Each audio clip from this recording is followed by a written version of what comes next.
Oh, hey dude, what do you think about going to the Greek Island of Santorini? I'm ready. I meant for a holiday. I meant we should go and play this board game, Santorini.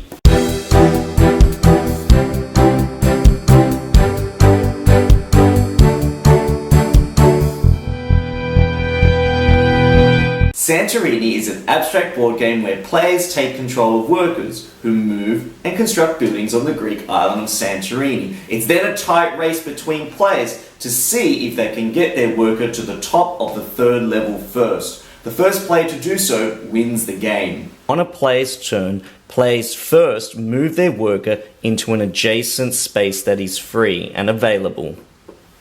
The player then needs to build or construct a building piece in an adjacent space to where they moved, relevant to the height level of the space they wish to build in. As the game progresses, you might end up with buildings of various heights. This is a level 1 building. This building has 2 levels. This building has 3 levels. And if you put a dome on it, that makes a complete building structure. Now, later in the game, a player may move only up 1 level of a building each time. They can move down any number of levels each time. Now, an interesting strategy here is that whenever a player is about to land on the top of the 3rd level and win the game, a worker down here of an opponent's colour can seal off that level with a blue dome, thus preventing this blue player from winning. So the first player to make it to the top of the 3rd level without being blocked by the other player wins the game. And that essentially is it. That's how you play Santorini in a nutshell. Or is it in a blue dome? Well, I want to let you in on a secret, my friends. There is so much depth to this game. There's more than meets the eye, and that makes this game superbly fun. The beauty of Santorini is that players are essentially playing on a constantly evolving and changing game board, where every piece that's placed on the game board affects and influences future decisions and choices that players can make, really making for some very intense gameplay moments. As players build each turn, players are essentially manipulating the landscape of the board. The board game is constantly evolving and changing across each turn of the game. It is ingenious as it's the consequence of what players do as they build that can hinder or enhance their position in the game. Deciding on whether to construct a new building or building on top of an opponent's existing structure is such a fun and intuitive in both its game design and execution. The fact that each player controls 2 workers provides many benefits. First of all, provides players with a lot more options of where to move and where to build. Second of all, you can actually use them together and coordinate them together to try and build so that your particular workers reach that 3rd level first. Thirdly, you can use your workers to either distract or trap other players' workers to prevent them from getting to those higher levels and thus securing your victory. It provides for some very tight gameplay because players feel like they're building on top of each other, and it makes each decision matter and a lot more important. If we only had 1 worker each, players would simply just be chasing each other around the board. But now, having the 2 workers, it means players are coordinating and teaming up their workers so that they're synergizing the way that they're actually gaining their victory. The ability to build a dome from any level of the game board balances the game out, preventing any opponent from winning the game too quickly. Well, if you thought that was all, think again, because this game comes with god powers, and that essentially is alternative rules, extra abilities, additional win conditions, and the combination of these god powers together take the game from amazing to ridiculously amazing. The rulebook outlines recommendations for playing with different gods based on the level of difficulty or the number of players. The base game comes with 30 gods, which has a multitude of ways of combining together for various god matchups and providing for a different gaming experience each time. Each god mechanic usually reflects the thematic nature and the power of the god. For example, you could have Athena versus Apollo. The Greek god abilities makes each game feel different from your last, and it takes some time to get to know how your workers now behave with each ability, which then shapes how you play, which then molds how you win. So adapting is the key to success. Atlas can build a dome at any level. Pan provides you an additional win condition. When a worker moves down 2 or more levels, that player wins. Prometheus, if your worker does not move up, it may build before and after moving. Ares allows you to remove an unoccupied block neighbouring an unmoved worker. Chaos allows the controlling player to draw a new god power from the simple god power deck anytime a dome is built. When you build a complete tower, Dionysus allows you to take an additional turn with an opponent worker. A player can't win this way.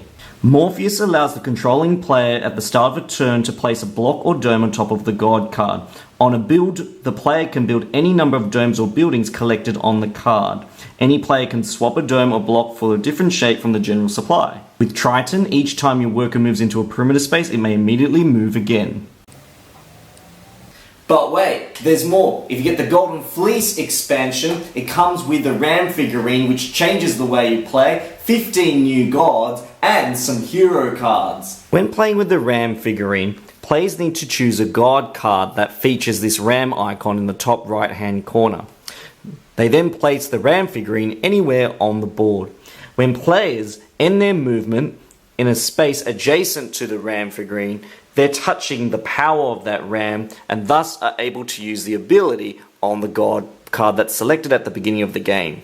What I really like about the new God Power cards that come with the Golden Fleece expansion is that it feels like you're playing a series of mini arcade games, each with its own obstacles and challenges. The variability really excels. Aeolus provides the controlling player a wind token. Workers cannot move against the direction of the wind. At the end of the controlling player's turn, they can adjust the direction of the wind if they like. Charybdis comes with 2 Whirlpool tokens. Essentially, when these Whirlpool tokens are placed on the board, they allow the worker to move from one Whirlpool token to the other. The player who controls Clio places a coin in the first 3 spaces that they build in. Each coin represents a dome. Hecate's power is particularly unique because the player receives a shield and makes hidden movement decisions using this little map. If the opponent player lands in a space that matches with one of these tokens, then their action is effectively cancelled.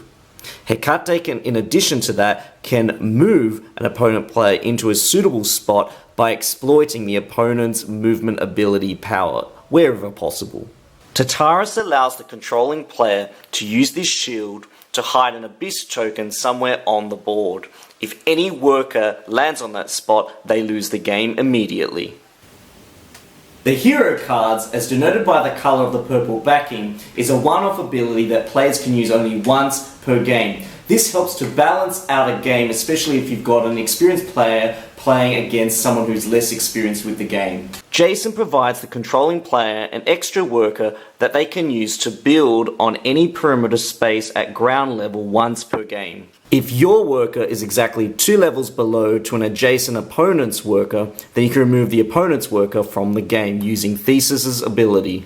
Atlanta allows your worker to move any additional number of times. The best way to describe Santorini is that it feels a little bit like chess, except with a much simpler rule set, a different theme of course, but it maintains the same high level of tension and the depths of strategies involved.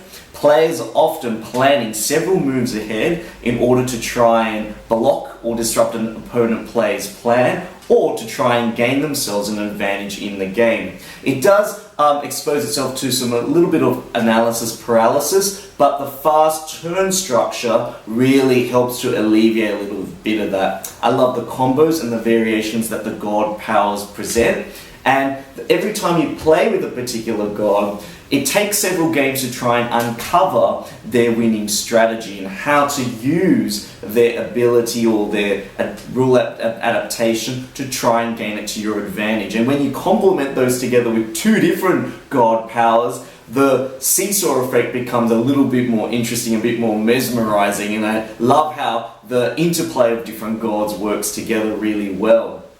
Players often have to adapt their game strategy depending on which god they have, because a strategy for winning with one god may not necessarily work with another god. So it's important that players adapt to the changing rules of the game, and that's what is beautiful about Santorini.